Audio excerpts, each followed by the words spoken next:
Hello students. तो last class में हमने स्टार्टिंग कर दी थी चैप्टर नंबर 6 की। चैप्टर नंबर 6 का नाम क्या था? चैप्टर नंबर 6 का नाम था एप्लीकेशन ऑफ डेरिवेटिव्स। और यहाँ पे मैंने आपके साथ डिस्कस किया था कि जो एक्सरसाइज 6.1 और 6.4 है वो आपके कोर्स से डिलीट कर दी गई है। मतलब आपको सिर्फ एक्सरसाइज 6.3, 6.2 और 6.5 करनी है और साथ ही साथ मिसलेनियस पढ़नी है हमको। ठीक है, तो बस इतनी ही एक्सरसाइजेस हमें डिस्कस करनी थी। लास्ट क्लास में मैंने आपके साथ 6.2 एक्सरसाइज से रिलेटेड कुछ कॉन्सेप्ट्स डिस्कस किए थे, इंक्रीजिंग एंड डिक्रीजिंग फंक्शंस। यहाँ पे मैंने उन कॉन्सेप्ट्स को थोड़ा समराइज किया है। मैंने वहाँ पे आपको बताया था कि जब f डैश x की value greater than equal to 0 होती है तो जो फंक्शन है वो इंक्रीजिंग होता है।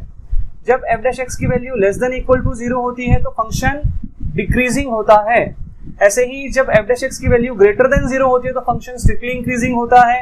f डैश x की वैल्यू लेस देन 0 होती है तो फंक्शन स्ट्रिक्टली डिक्रीजिंग होता है। और अगर f डैश x की वैल्यू इक्वल टू 0 हो जाती है तो function neither increasing nor decreasing होता है। मतलब मैं उसको कांस्टेंट बोल सकता हूँ। ठीक है, अब इन्हीं कॉन्सेप्ट्स को यूज करते हुए आज हम स्टार्ट करेंगे एग्जांपल नंबर 7 से अपनी क्लास।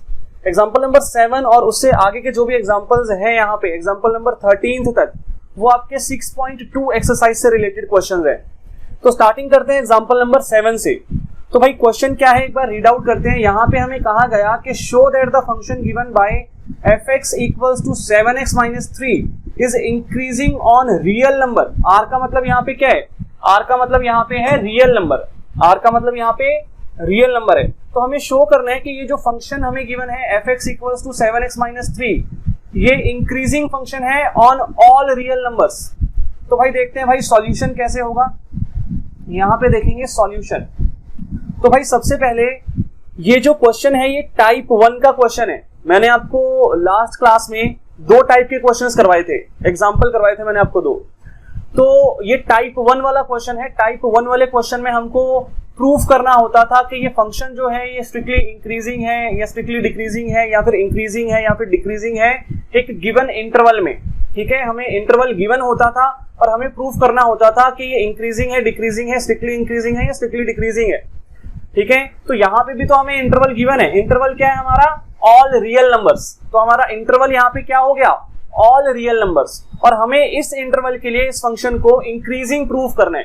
ठीक है ना, तो भाई स्टार्ट करते हैं। सबसे पहले जो मेरा फंक्शन था fx उसको मैं यहाँ पे नोट कर लेता हूँ। fx equals to 7x minus 3 ये मैंने यहाँ पे नोट कर लिया। अब भाई सेकंड स्टेप मेरा क्या होगा? फंक्शन को नोट करने के बाद मैं क्या करूंगा?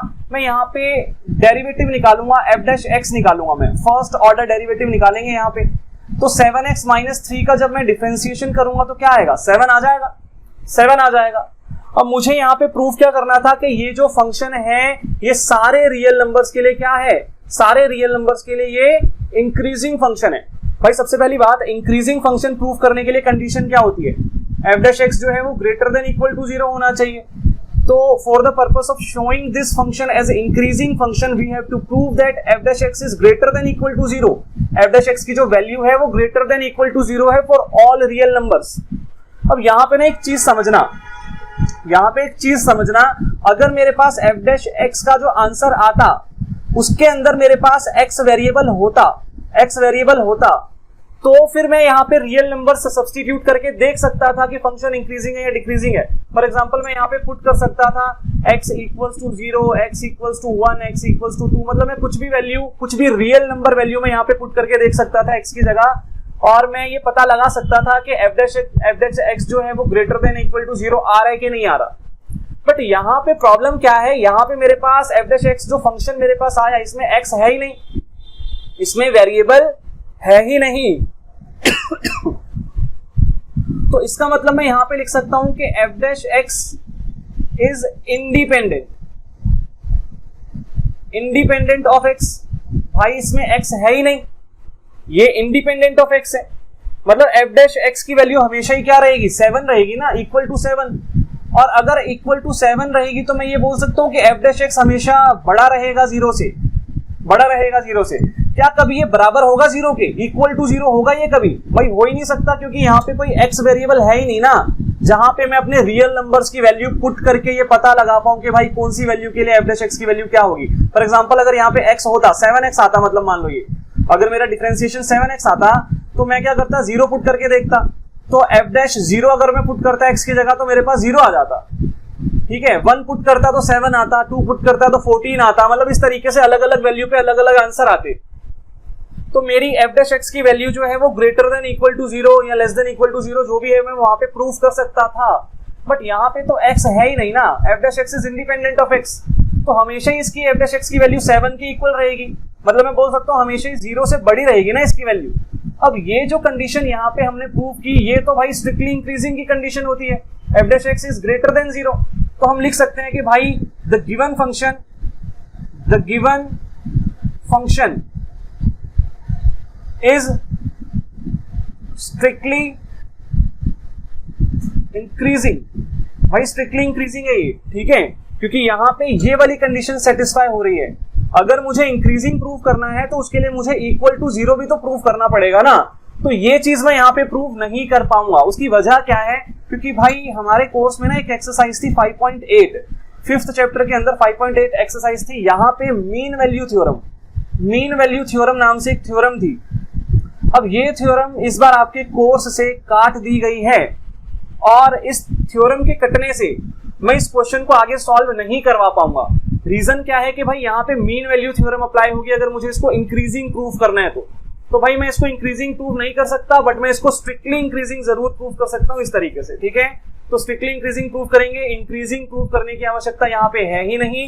क्यों नहीं है, क्योंकि भाई मीन वैल्यू थ्योरम कट चुकी है कोर्स से, और मीन वैल्यू थ्योरम हमें नहीं आएगी, तो हम इस क्वेश्चन को आगे जो है सॉल्व करके इंक्रीजिंग प्रूफ नहीं कर पाएंगे, ठीक है। तो अगर पेपर में भी इस तरीके का क्वेश्चन एग्जाम में भी अगर आ जाता है तो हम इतना ही सॉल्व करके दिखा पाएंगे, इससे ज्यादा हम सॉल्व नहीं कर पाएंगे, क्योंकि हमें मीन वैल्यू थ्योरम नहीं आती।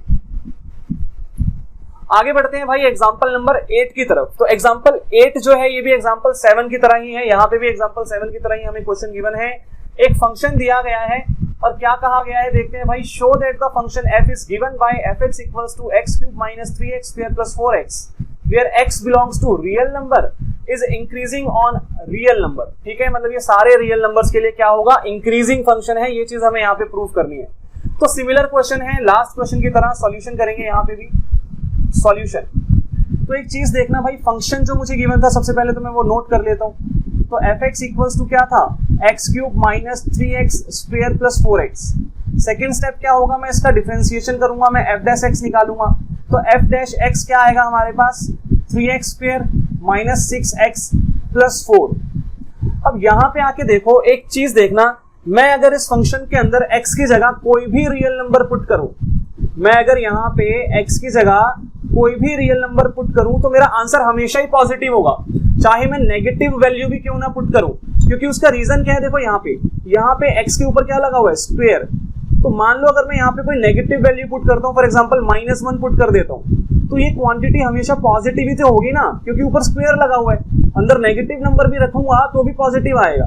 दूसरी बात, यहाँ पे -6 है हमारे पास, यहाँ पे भी मान लो अगर मैं नेगेटिव वैल्यू रख देता x की जगह तो भी वो आंसर पॉजिटिव ही बनता कि नहीं बनता, क्योंकि बाहर भी माइनस है और यहाँ पे भी माइनस हो जाता।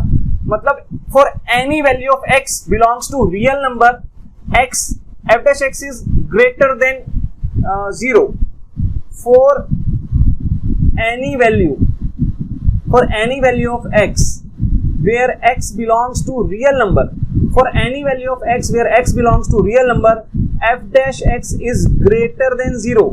भाई हमेशा ही 0 से बड़ा आंसर आएगा, हमेशा पॉजिटिव ही तो रहेगी ना वैल्यू। क्या कभी 0 के इक्वल आंसर आ सकता है, क्या कभी 0 के इक्वल आंसर आ सकता है। सपोज मैं यहाँ पे x की जगह 0 पुट कर देता हूँ, 3 into 0 square minus 6 into 0 plus 4। तो इस केस में भी ये क्वांटिटी 0 होगी, ये क्वांटिटी 0 होगी, बट आंसर तो मेरा क्या आएगा, 4 ही आएगा, जो कि ग्रेटर देन 0 है। तो इसका मतलब कभी भी यहाँ पे इक्वल टू 0 नहीं हो पाएगा, और इक्वल टू 0 नहीं हो पाएगा तो मैं इस फंक्शन को इंक्रीजिंग यहाँ पे जो है प्रूफ कर भी नहीं सकता। ये फंक्शन क्या होगा, ये स्ट्रिक्टली इंक्रीजिंग होगा। तो यहाँ पे लिखेंगे hence fx is strictly increasing for r या ऑन r, ठीक है। तो रियल नंबर्स के लिए x जो है वो स्ट्रिक्टली इंक्रीजिंग होगा। हालांकि यहाँ पे मैं इंक्रीजिंग भी प्रूव कर सकता था अगर मुझे मीन वैल्यू थ्योरम आती, बट मीन वैल्यू थ्योरम जो है वो हमारे कोर्स से कट हो चुकी है, तो मैं इस क्वेश्चन को आगे सॉल्व नहीं कर पाऊंगा, ठीक है, इससे आगे मैं सॉल्व नहीं कर सकता इसको। तो इसका आंसर यहीं तक रहेगा, हम स्ट्रिक्टली इंक्रीजिंग इसको जरूर प्रूव कर सकते हैं। अब भाई अगली बात, जो एग्जांपल नंबर 9 है ना, एग्जांपल नंबर 9 वो हमने लास्ट क्लास में ही कवर कर लिया था। जो टाइप 1 वाला एग्जांपल मैंने लिया था ना लास्ट क्लास में, टाइप 1 वाला एग्जांपल, वो एग्जांपल 9 ही था। आपकी बुक का एग्जांपल 9 ऑलरेडी लास्ट क्लास में कवर हो चुका है, तो आप वहां से जाके देख लेना, ठीक है। वहां से जाके आप एग्जांपल 9 अगर आपको दोबारा देखना है तो लास्ट क्लास में आप जाके दोबारा से उसको देख सकते हैं।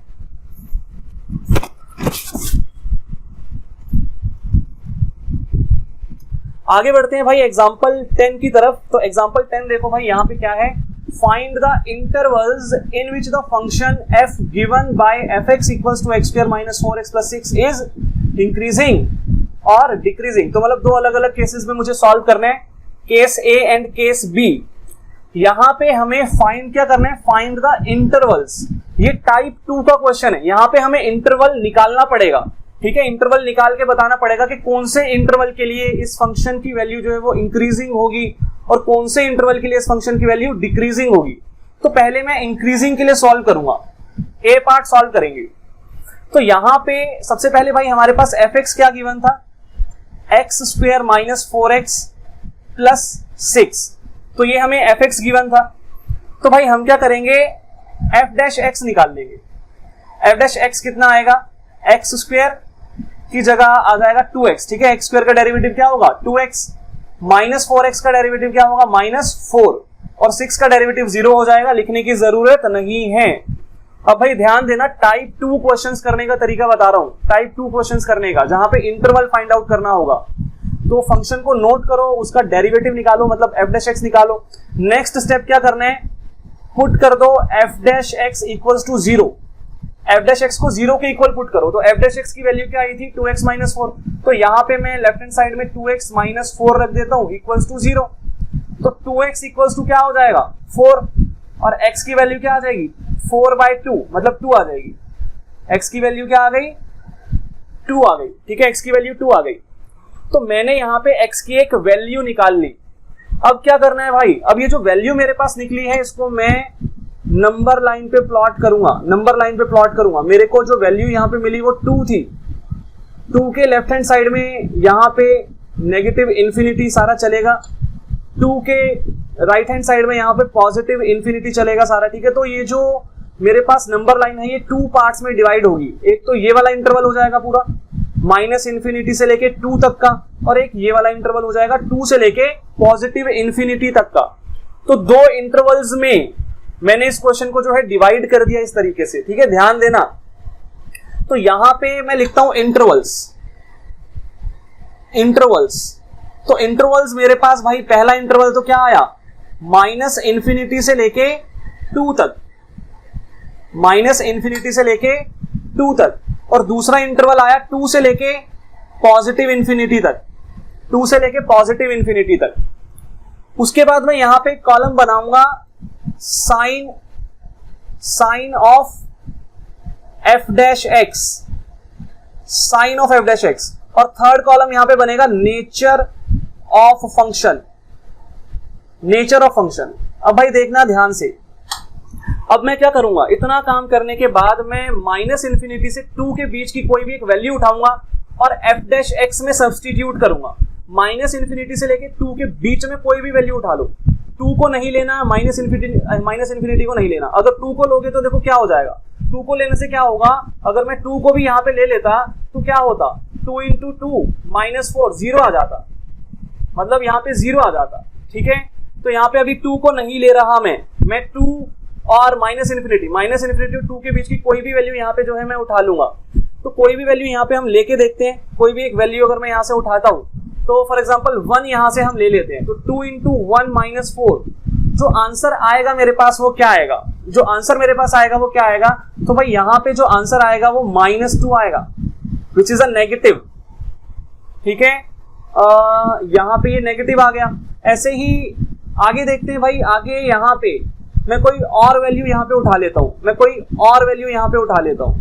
फॉर एग्जांपल मैं यहाँ पे 0 ले लेता हूँ, तो अगर मैं 0 लूंगा यहाँ पे तो मेरे पास आंसर क्या आएगा -4 आएगा, नेगेटिव आएगा, अगेन नेगेटिव आएगा। अगर मैं यहाँ पे -1 ले लेता तो मेरे पास जो आंसर आता वो क्या आता, -6 आता। अगर मैं यहाँ पे माइनस समथिंग 10 ले लेता, मतलब कोई भी वैल्यू 2 से लेके -∞ के बीच में कोई भी वैल्यू, तो -24 आ जाता। मतलब जितनी भी वैल्यूज मैं यहाँ पे सब्स्टिट्यूट करके देखूंगा -∞ से 2 के बीच में, उन सभी वैल्यूज पे मेरा जो आंसर आएगा वो लेस देन क्या आएगा, 0। मतलब यहाँ पे इस केस के अंदर, इस इंटरवल में, मैं इस इंटरवल की बात कर रहा हूं, इस इंटरवल में f' जो होगा वो हमेशा क्या होगा, लेस देन जीरो होगा, लेस देन 0। मुझे प्रूफ क्या करना है, मुझे प्रूफ करना है इंक्रीजिंग और डिक्रीजिंग, या तो इंक्रीजिंग या डिक्रीजिंग। और इंक्रीजिंग या डिक्रीजिंग प्रूफ करने के लिए जो फंक्शन है वो इक्वल टू भी 0 प्रूफ करना होता है ना, मुझे इक्वल टू भी 0 प्रूफ करना होता है। यहाँ पे देखो f' की वैल्यू लेस देन 0 आ रही है इस इंटरवल में, मैं इस इंटरवल के बीच की कोई भी वैल्यू उठा रहा हूं ना तो नेगेटिव आंसर आ रहा है, मतलब लेस देन 0 आंसर आ रहा है, f' इज लेस देन 0। इतनी बात समझ में आ रही होगी। अब डिक्रीजिंग प्रूफ करने के लिए मुझे यहाँ पे इक्वल टू का भी तो साइन चाहिए ना। इक्वल टू का साइन कब आएगा, जब मैं यहाँ पे क्लोज्ड इंटरवल लगा दूंगा 2 की जगह, जब मैं यहाँ पे 2 को भी इंक्लूड कर दूंगा। अब देखो 2 को इंक्लूड करने से क्या होगा, 0 भी तो आ जाएगा आंसर। बात समझ में आ रही है। तो यहाँ पे 0 लाने के लिए मुझे इस इंटरवल में 2 को इंक्लूड करना पड़ेगा। क्लोज्ड इंटरवल लगा दिया मैंने यहाँ पे, ठीक है, ओपन इंटरवल को हटा के क्लोज्ड इंटरवल लगा दिया। ऐसा करने से अब ये जो है f' क्या हो गया, लेस देन इक्वल टू 0 हो गया इस इंटरवल के बीच में। इंफिनिटी के साथ तो हमेशा ही ओपन इंटरवल लगता है भाई, ठीक है। तो f' का साइन क्या आ गया यहाँ पे, नेगेटिव साइन। नेगेटिव साइन का मतलब क्या होता है कि f' जो है वो लेस देन इक्वल टू 0 है, यहाँ पे लेस देन इक्वल टू 0 है इस इंटरवल में, ठीक है। ऐसा भी लिख सकते हैं आप, यहाँ पे ऐसा भी लिख सकते हैं। तो नेचर ऑफ फंक्शन क्या आ गया, डिक्रीजिंग, मतलब इस इंटरवल में जो फंक्शन है वो डिक्रीजिंग है। ऐसे ही नेक्स्ट इंटरवल की बात करते हैं 2 से इंफिनिटी। तो अगर मैं 2 से इंफिनिटी के बीच की कोई भी वैल्यू ले लेता हूं, मैं 1 2 3 4 कोई भी एक वैल्यू, 1 तो नहीं ले सकते सॉरी, 2 से इंफिनिटी के बीच में, मतलब 3 4 5 6 कोई भी वैल्यू 2 से बड़ी इंफिनिटी तक कोई भी वैल्यू उठा लेते हैं। तो फॉर एग्जांपल यहाँ पे मैं 3 ले लेता हूँ, तो अगर मैं 3 वैल्यू लूंगा तो आंसर क्या आएगा, 2। अगर मैं 4 वैल्यू लूंगा यहाँ पे तो आंसर क्या आएगा, यहाँ पे 4। मतलब पॉजिटिव आंसर्स आ रहे हैं, ठीक है, ध्यान देना, पॉजिटिव आंसर्स आ रहे हैं यहाँ पे। तो कोई भी वैल्यू 2 से बड़ी जब मैं यहाँ पे लूंगा, इंफिनिटी तक कोई भी वैल्यू जब मैं लूंगा इस इंटरवल की, तो मेरे आंसर जो है वो पॉजिटिव आएंगे। इसका मतलब यहाँ पे मेरा f' जो है वो ग्रेटर देन 0 होगा, ग्रेटर देन 0 होगा। लेकिन मुझे प्रूफ क्या करना है, इंक्रीजिंग। तो इंक्रीजिंग प्रूफ करने के लिए भाई इक्वल टू भी तो करना पड़ेगा ना। तो यहाँ पे 2 को इंक्लूड कर लेते हैं। 2 को मैंने क्या कर दिया, यहाँ पे क्लोज्ड ब्रैकेट लगा दिया, जिससे कि मेरा आंसर 0 भी यहाँ पे इंक्लूड हो जाए। तो इसका मतलब यहाँ पे f' जो है वो ग्रेटर देन इक्वल टू 0 हो जाएगा इस इंटरवल के लिए। मतलब यहाँ पे साइन ऑफ f' क्या होगा, पॉजिटिव होगा, ठीक है। मतलब f' greater than equal to 0 होगा, तो यहाँ पे फंक्शन क्या होगा, इंक्रीजिंग। तो ये जो आंसर था ये आपका A पॉइंट का आंसर था, और ये वाला आंसर आपका B पॉइंट का आंसर था। तो इस तरीके से आपको इंटरवल्स निकालने हैं। मैं एक बार दोबारा बताता हूँ इस क्वेश्चन में मैंने क्या किया। मुझे एक फंक्शन गिवन था और मुझे कहा गया कि इंटरवल निकाल के बताओ जहां पे ये फंक्शन इंक्रीजिंग है और डिक्रीजिंग है। इंक्रीजिंग की कंडीशन होती है f' जो है वो ग्रेटर देन इक्वल टू 0 होना चाहिए। डिक्रीजिंग की कंडीशन होती है कि जो f' है वो लेस देन इक्वल टू 0 होना चाहिए। मैंने क्या किया, मैंने f' निकाला, f' की वैल्यू आई 2x - 4। नेक्स्ट स्टेप में मैंने क्या किया, मैंने इसको 0 के इक्वल रख दिया। हमेशा यही करना है, 0 के इक्वल रख दिया। इस टाइप के क्वेश्चंस में हमेशा ऐसे ही थर्ड स्टेप यही होगा हमारा। 0 के इक्वल रखने पे x की एक वैल्यू आ जाएगी। उस वैल्यू को नंबर लाइन पे प्लॉट किया तो मेरे पास 2 इंटरवल निकले, एक तो -∞ से 2 और एक 2 से इंफिनिटी। मैंने यहाँ पे लिख दिया -∞ से 2 और 2 से इंफिनिटी। उसके बाद मैंने वैल्यूज पुट करके देखी। फर्स्ट इंटरवल की कोई भी वैल्यू मैंने f' में पुट करी, fx में मत कर देना पुट, f' में करनी होती है हमेशा। वैल्यू पुट करी तो हमेशा नेगेटिव आंसर आ रहे थे, मतलब f' जो है वो लेस देन 0 तो हो रहा था लेकिन इक्वल टू 0 नहीं हो रहा था। तो फिर मैंने 2 को इंक्लूड किया, 2 को मैंने पुट किया, 2 को पुट करने पे आंसर 0 आ रहा था, तो मैंने यहाँ पे क्लोज्ड इंटरवल लगा दिया। तो मतलब यहाँ पे open interval -∞ to closed interval 2, ये जो इंटरवल है यहाँ पे हमारा फंक्शन जो है वो लेस देन इक्वल टू 0 होगा। f' की value less than equal to 0 generate करेगा। यहाँ पे हमारा फंक्शन डिक्रीजिंग होगा। सिमिलरली मैंने इस फंक्शन में भी कोई भी वैल्यू उठा के पुट करके देखी। फॉर एग्जांपल 2 से इंफिनिटी के बीच की कोई भी वैल्यू ले लो और उसको यहाँ पे f' में x की जगह पुट कर दो, आंसर हमेशा पॉजिटिव आएगा। मतलब f' जो है वो हमेशा ग्रेटर देन 0 होगा, पॉजिटिव होगा। लेकिन मुझे इक्वल टू भी तो प्रूव करना था ना 0, क्योंकि इंक्रीजिंग प्रूव करना है। तो मैंने 2 को इंक्लूड कर लिया, क्योंकि 2 को इंक्लूड करके 2 पे हमारा आंसर क्या आ रहा है, 0 आ रहा है। ठीक है, तो यहाँ पे इस इंटरवल के लिए हमारा जो फंक्शन है वो इंक्रीजिंग होगा। तो हमने इंटरवल्स निकाल के बता दिए, ये हमारा डिक्रीजिंग इंटरवल है, ये हमारा इंक्रीजिंग इंटरवल है। तो ये था भाई एग्जांपल नंबर 10। आगे देखो भाई एग्जांपल नंबर 11 क्या है, find the interval in which the function f given by fx equals to 4x cube minus 6x square minus 72x plus 30 is increasing और डिक्रीजिंग। तो मतलब लास्ट क्वेश्चन की तरह ये भी सेम। तो सॉल्यूशन देखो यहाँ पे लास्ट क्वेश्चन की तरह इसको सॉल्व करेंगे हम लोग। सबसे पहले तो हमारा जो फंक्शन था हम उसको नोट कर लेते हैं यहाँ पे, 4x cube minus 6x square minus 72x plus 30। Next step क्या होगा भाई, ये सॉरी हमारा fx था, f डैश x नहीं है ये, ठीक है। नेक्स्ट स्टेप क्या होगा, अब हम f डैश x निकालेंगे। तो 4x क्यूब का डेरिवेटिव हो जाएगा 12x square minus as it is 6x square का डेरिवेटिव हो जाएगा 12x और माइनस 72x का डेरिवेटिव हो जाएगा माइनस 72, 30 का डेरिवेटिव 0 हो जाएगा। तो इस तरीके से हमारे पास ये वैल्यूज यहाँ पे आ जाएंगी। अब नेक्स्ट स्टेप में क्या करना था भाई, नेक्स्ट स्टेप में मुझे क्या करना था, f डैश x को 0 के इक्वल रखना था। तो put f dash x equals to 0, इसका मतलब 12x square minus 12x minus 72 equals to 0 रख देंगे। अब यहाँ पे ना इस इक्वेशन को सॉल्व करके x की वैल्यू निकालनी है मुझे, तो यहाँ पे 12 कॉमन ले लेते हैं। 12 अगर मैं कॉमन ले लूं तो अंदर क्या बचेगा, x square minus x minus 6 equals to 0। और ये जो अंदर मेरे पास इक्वेशन यहाँ पे बच रही है, मैं क्या करूंगा, मैं यहाँ पे फैक्टर्स ले लूंगा, मैं मिडिल टर्म स्प्लिट करूंगा यहाँ पे। तो x square minus x minus 6 था, तो a इंटू सी करेंगे तो 6 आएगा। 6 के फैक्टर्स क्या होते हैं, 3 और 2। तो यहाँ पे लिखेंगे x square minus 3x plus 2x और माइनस 6। इसका मतलब यहाँ पे कॉमन क्या आ जाएगा, x माइनस 3, और यहाँ पे कॉमन क्या आ जाएगा, यहाँ पे हम कॉमन ले लेंगे यहाँ पे प्लस 2, तो यहाँ पे भी अंदर x माइनस 3 बचेगा। तो यहाँ पे x प्लस 2 x माइनस 3 आ गया। ये हमारे फैक्टर्स आ गए, x प्लस 2 x माइनस 3। आगे देखते हैं भाई आगे क्या होगा यहाँ पे, आगे क्या होगा यहाँ पे। तो 12 तो एज इट इज रहेगा बाहर, और यहाँ पे हम फैक्टर्स लिख देते हैं इस पूरी इक्वेशन की जगह, x plus 2 x minus 3 equals to 0। अब ये 12 तो उधर जाके 0 से डिवाइड हो जाएगा, तो x plus 2 x minus 3 equals to 0 आ जाएगा। एक बार इसको 0 के इक्वल रखेंगे x प्लस 2 को, और एक बार x माइनस 3 को 0 के इक्वल रखेंगे, तो x की वैल्यू यहाँ से आएगी माइनस 2 और यहाँ से आ जाएगी 3। तो मैंने x की वैल्यूज निकाल ली सेम लास्ट क्वेश्चन की तरह। अब मैं क्या करूंगा, मैं नंबर लाइन पे इन वैल्यूज को जो है यहाँ पे प्लॉट करूंगा नंबर लाइन पे।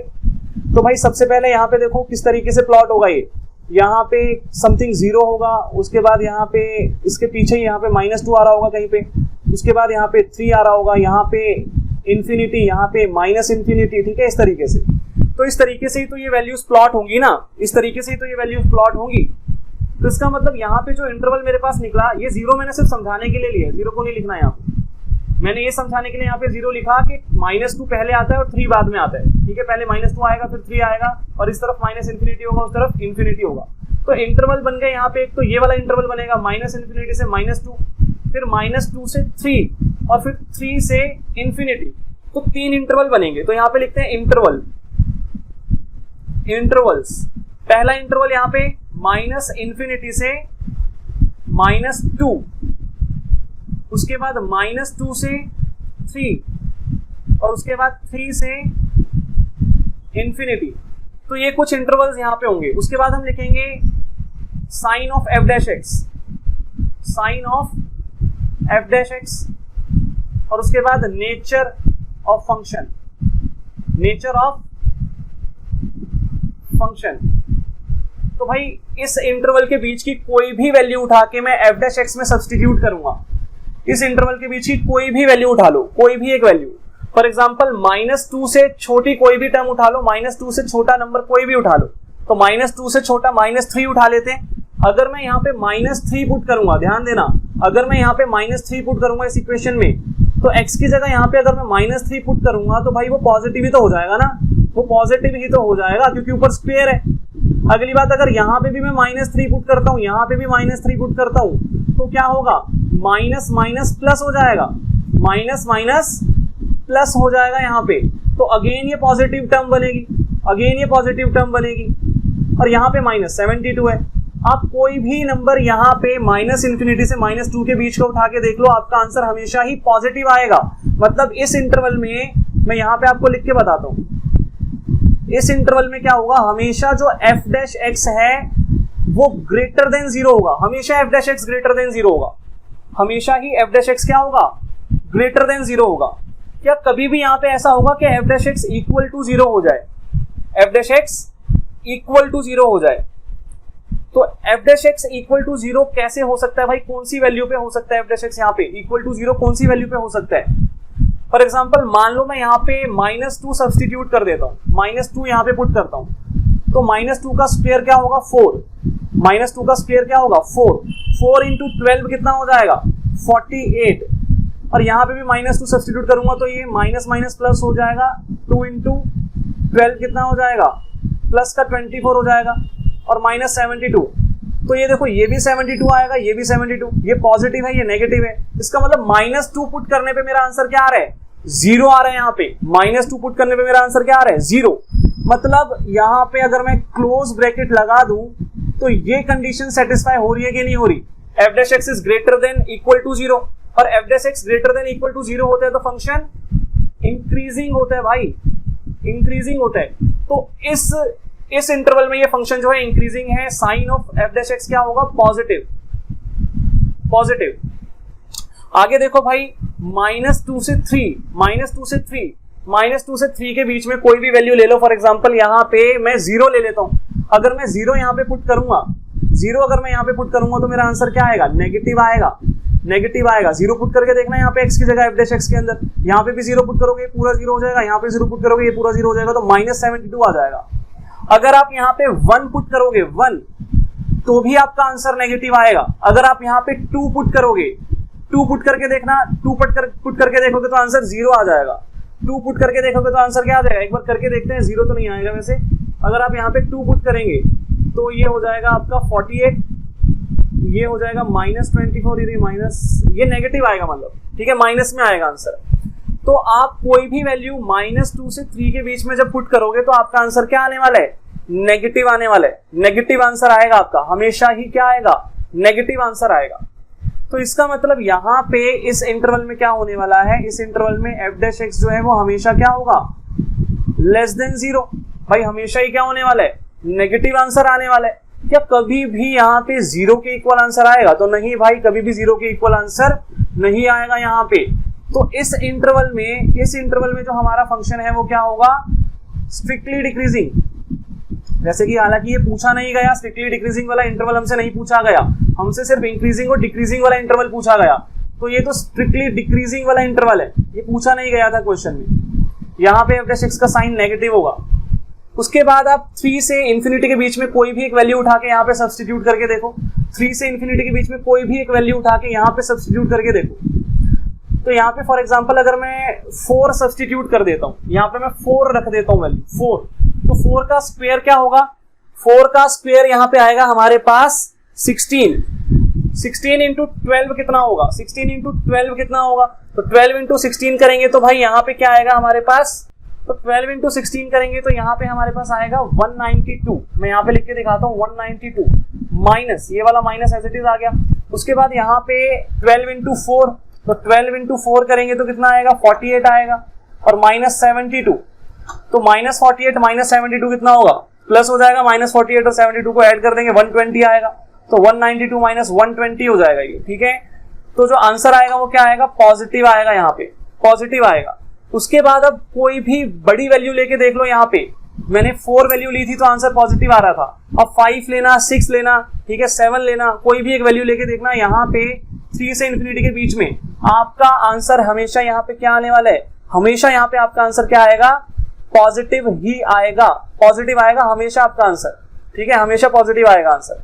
तो इसका मतलब यहाँ पे ये फंक्शन क्या होगा, यहाँ पे ये फंक्शन एफ डैश एक्स क्या होगा, ग्रेटर देन 0 होगा। क्या कभी भी इक्वल टू 0 होगा, क्या कभी भी इक्वल टू 0 होगा? तो भाई 3 पुट करके देखो यहाँ पे, 12 इंटू 3 का square minus 12 into 3 minus 72, 3 put करके देखते हैं भाई। 3 का स्क्वायर कितना होगा यहाँ पे 9, तो 12 इंटू 9 माइनस ये कितना हो जाएगा, 12 इंटू 3 कितना हो जाएगा 36 हो जाएगा, और माइनस 72, 36 और 72 को ऐड कर लेते हैं, 36 और 72 कितना हो जाएगा 108 आएगा नेगेटिव का, और 12 इंटू 9 कितना होगा, 12 इंटू 9 180 होगा। तो हाँ भाई यहाँ पे 0 हो जाएगा। इसका मतलब अगर मैं यहाँ पे क्लोज्ड इंटरवल लगा दूं, क्लोज्ड इंटरवल लगा दूं, तो यहाँ पे ये कंडीशन सेटिस्फाई होती है f dash x is greater than equal to 0। मतलब दोबारा से वही कंडीशन हो गई, f dash x is greater than equal to 0। तो इस इंटरवल में भी हमारा फंक्शन क्या होगा, इंक्रीजिंग फंक्शन होगा, इंक्रीजिंग फंक्शन होगा। ठीक है, इस हिसाब से हमने यहाँ पे एक मिस्टेक की। क्या मिस्टेक की भाई, जब हमने ये वाला फंक्शन सॉल्व किया था ना, तो अगर मैं 3 पुट करता ना, देखो 3 को इंक्लूड करता अगर मैं यहाँ पे, तो आंसर 0 आना चाहिए था। इसका मतलब यहाँ पे ये फंक्शन डिक्रीजिंग होना चाहिए था। यहाँ पे जो हमारी जो कंडीशन है वो क्या होनी चाहिए थी, f dash x is less than equal to 0, ये वाली कंडीशन फुलफिल होनी चाहिए थी यहाँ पे। ठीक है, तो मैं यहाँ पे थोड़ा सा मैंने कैलकुलेशन मिस्टेक कर दिया था। 3 अगर हम यहाँ पे पुट कर देते, एफ डैश एक्स में 3 सब्स्टिट्यूट करते एक्स की जगह, तो आंसर 0 ही आता। मैंने शायद करके नहीं देखा था उस टाइम पे। ठीक है, तो 3 पुट करने पे आंसर 0 ही आने वाला था वहां पे। तो यहाँ पे हमारा फंक्शन जो है वो क्या होगा, डिक्रीजिंग। तो इन दो इंटरवल्स में हमारा फंक्शन क्या होगा, इंक्रीजिंग होगा, और इस इंटरवल में हमारा फंक्शन क्या होगा, डिक्रीजिंग होगा। ठीक है, तो इस टाइप से ये क्वेश्चंस आपको सॉल्व करने हैं।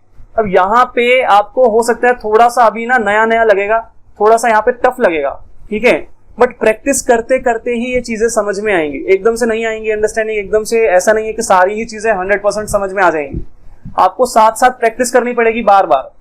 तो अगर कोई भी बात अगर आपको वीडियो में समझ नहीं आ रही है, तो आप मुझे फोन करके पूछ लेना भाई, मैं फोन पे समझा दूंगा बढ़िया तरीके से। फिर भी नहीं हो पाएगा तो संडे को एक्स्ट्रा क्लास लेके घर पे बुला के मैं आपको समझाऊंगा। ठीक है, तो यहां तक ये हमारा एग्जाम्पल 11 हो गया। तो स्टूडेंट्स आज हम इतना ही पढ़ेंगे। आज हमने 11 एग्जाम्पल्स तक कंप्लीट कर लिए अपने 7 to 11, और जो एग्जाम्पल 12 और 13 है वो मैं आपको नेक्स्ट क्लास में कवर करवाऊंगा। वो थोड़े अलग टाइप के क्वेश्चंस हैं, थोड़े इंपॉर्टेंट क्वेश्चंस हैं। नेक्स्ट क्लास में आपको मैं वो क्वेश्चंस करवा के दूंगा। और आज मैं आपको कोई भी नया क्वेश्चन होमवर्क नहीं दे रहा खुद से करने के लिए। आपको जो क्वेश्चंस मैंने क्लास में करवाए हैं यही क्वेश्चंस आपको रिपीट करने हैं बस। ठीक है, इतना ही आपको रिपीट करना है। मैं धीरे धीरे चल रहा हूँ, थोड़े थोड़े क्वेश्चंस करा रहा हूँ क्लासेस के अंदर, ताकि आपको बेटर अंडरस्टैंडिंग हो, तो प्लीज अच्छे से रिवाइज कर लेना जो जो मैंने पढ़ाया। ठीक है, अच्छे से, तभी अंडरस्टैंडिंग बेटर होगी, नहीं तो कोई फायदा नहीं होगा। तो जितने मैंने क्वेश्चंस आज कराए इनको दोबारा करना। अगर कोई डाउट आता है तो मुझे कॉल करके जरूर पूछना। तो आज की क्लास यहीं पे खत्म करते हैं।